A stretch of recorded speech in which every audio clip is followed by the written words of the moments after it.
Hello students, उम्मीद है आप सब खैरियत से होंगे। जैसे कि आप सब जानते हैं कि कोरोना वायरस की वजह से लॉकडाउन चल रहा है। हम सभी जानते हैं कि इस कोरोना वायरस से बचने का कोई इलाज नहीं है, बस इससे बचने का एक ही तरीका है एहतियात। घर पर रहें, हिफाजत से रहें और पूरी तरह लॉकडाउन का पालन करें और सिर्फ दुआ करें। और इसी वजह से गवर्नमेंट ने आपकी ऑनलाइन क्लासेस चलाने का डिसीज़न लिया है। उम्मीद करते हैं आप सब बहुत मेहनत, लगन और ईमानदारी से अपनी क्लासेस अटेंड करेंगे और जो भी आपकी प्रॉब्लम्स होंगी, आपकी क्वेश्चंस होंगे, जो आपकी क्वेरीज़ होंगी, इंशाल्लाह हम ऑनलाइन क्लासेस के ज़रिए उन्हें दूर करने की, उन्हें पूरा करने की पूरी कोशिश करेंगे। जैसा कि आप सब जानते हैं बच्चों, आपका जो पेपर होता है इंटर का उर्दू का, वो 100 नंबर का होता है और आपका पेपर जो होता है वो 3 पार्ट में डिवाइड होता है, 3 हिस्सों पर मुश्तमिल होता है। जो पहला हिस्सा होता है हमारा वो होता है नस्र का, जिसे हम इंग्लिश में प्रोज़ कहते हैं, हिंदी में हम उसे गद्य कहते हैं। दूसरा हिस्सा होता है आपका नज़्म का, जिसे हम पोइट्री कहते हैं और हिंदी में हम उसे काव्य कहते हैं।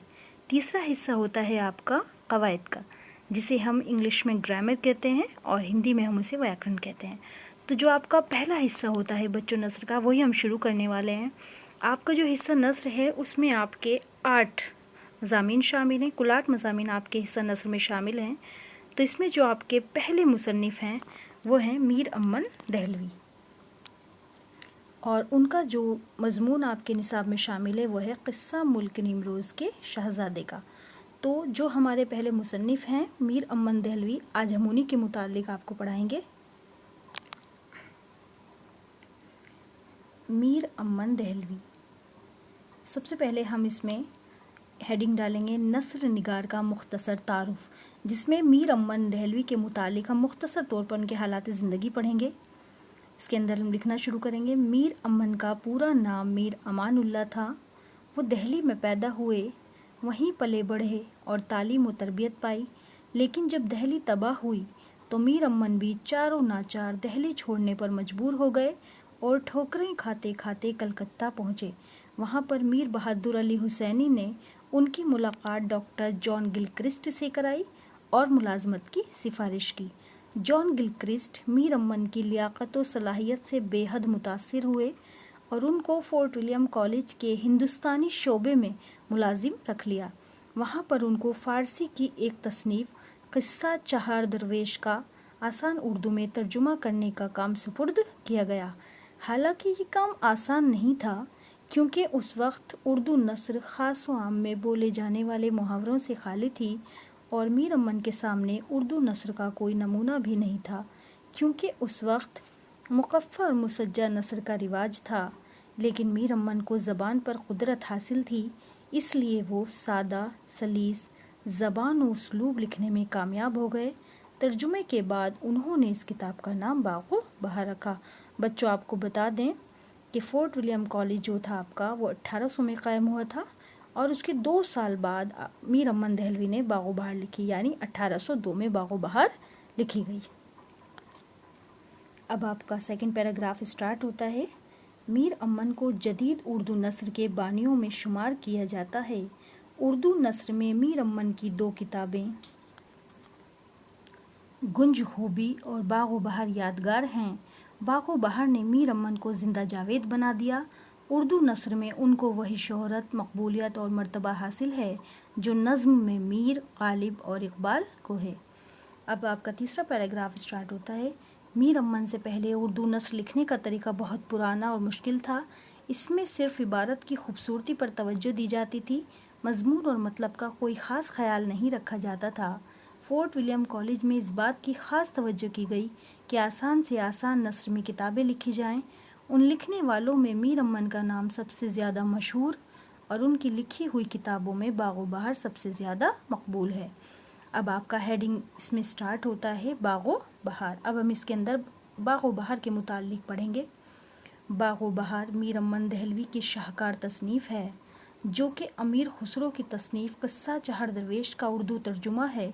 कुछ मुहक्किकीन का ख़याल है कि ये मीर अता हुसैन तहसीन की 9 तर्ज़े मुरस्सा का तर्जुमा है। इसमें 4 दरवेशों की ज़बान क़िस्सा बयान किया गया है।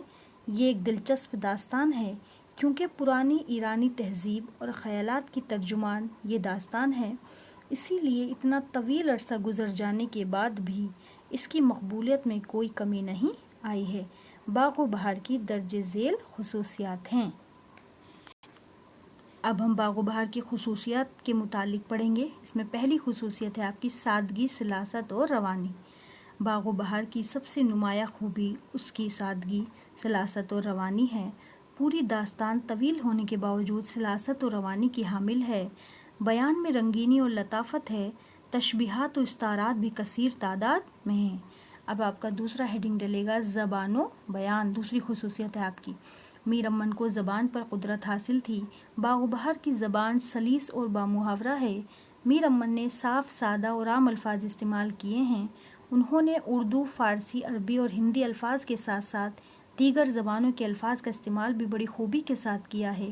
اصل میں میر امن نے وہی زبان لکھی ہے جس کو لوگ روزمرہ بولتے تھے۔ ہندو راجا کی بیٹی اور مسلمان شہزادی کی زبان میں نمایاں فرق ہے۔ میر امن کے پاس الفاظ کا نہ ختم ہونے والا خزانہ موجود ہے۔ اب آپ کی تیسری خوبی آئے گی انداز تحریر۔ اگرچہ باغ و بہار کا قصہ بہت پرانا ہے جس میں جادوگروں، جنوں اور پریوں کی داستان ہے، مگر اس کتاب کی تمام تر خوبی اس کے انداز تحریر میں ہے۔ میر امن نے اس کتاب کو لکھتے وقت داستان گوئی کا حق ادا کیا ہے۔ انہوں نے اس قصے کو اتنے دلچسپ انداز میں بیان کیا ہے کہ ناول کسی شان پیدا ہو جاتی ہے۔ اس کے علاوہ افسانہ نگاری کی وہ تمام خوبیاں باغ و بہار میں موجود ہیں جو اس وقت افسانہ نگاری کے لیے ضروری مانی جاتی تھیں۔ اس کتاب میں جذبات نگاری اور کردار نگاری کے بھی اچھے نمونے ملتے ہیں۔ مکالموں میں حفظ مراتب اور موقع محل کا لحاظ اور نفسیات و جذبات کا خاص خیال رکھا گیا ہے۔ اب بچوں آپ کا چوتھی خصوصیت آئے گی ماحول، واقعات اور پلاٹ۔ باغ و بہار کی ایک بڑی خوبی یہ ہے کہ اس میں اس دور کی دہلی کی ٹکسالی زبان اور سوسائٹی کی بڑی شاندار اور جیتی جاگتی تصویر ملتی ہے۔ انہوں نے منظر نگاری کا بھی حق ادا کیا ہے۔ اس کی فضا خالص ہندوستانی ہے۔ واقعات اور ماحول کی منظر کشی میں نمایاں کامیابی حاصل کی ہے۔ انہوں نے اپنے گرد و پیش کی تصویر اس قدر انداز میں پیش کی ہے کہ پڑھنے والے کے دماغ میں اس وقت کی زندگی کا سما کھنچ کر رہ جاتا ہے۔ واقعات کو ایک دوسرے کے ساتھ نہایت کامیابی کے ساتھ منسلک کیا ہے۔ پلاٹ میں سلاست، ہم آہنگی، تناسب اور متانت ہے۔ مذہب کا رنگ ہر جگہ نظر آتا ہے۔ خصوصاً حضرت علی رضی اللہ تعالیٰ عنہ کا ذکر بار بار کیا گیا ہے۔ غرض یہ کہ میر امن نے یہ داستان بڑے دلکش انداز میں پیش کی ہے۔ اب آپ کا آخری پانچویں ہے آپ کی خصوصیت کردار نگاری۔ باغ و بہار کا ہر کردار اپنی اپنی خوبی کا حامل ہے۔ امیر، بادشاہ، سلاطین اور ان کے لڑکے و لڑکیاں مخصوص کردار ہیں۔ شجاعت، بہادری، نیکی و پاک بازی، جانبداری، سخاوت، دریا دلی، ایمانداری اور ہمت یہ کردار کی خوبیاں ہیں۔ میر امن کو کردار کی زبان سے اس کی سیرت پیش کرنے میں ملکہ حاصل ہے۔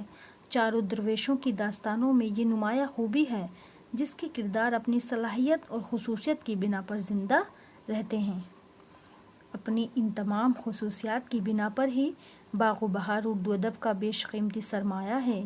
یہی وجہ ہے کہ اس وقت سے لے کر آج تک باغ و بہار مقبول ہے اور میر امن کا نام جدید اردو نثر لکھنے والوں میں سب سے اول نمبر پر ہے۔ تو بچوں یہ تو تھی میر امن دہلوی کی سوانح حیات جو بھی ہم نے لکھی ہے۔ اس سے ریلیٹڈ کوئی بھی کوشچن آپ کا ہو تو وہ آپ مجھ سے پوچھ سکتے ہیں۔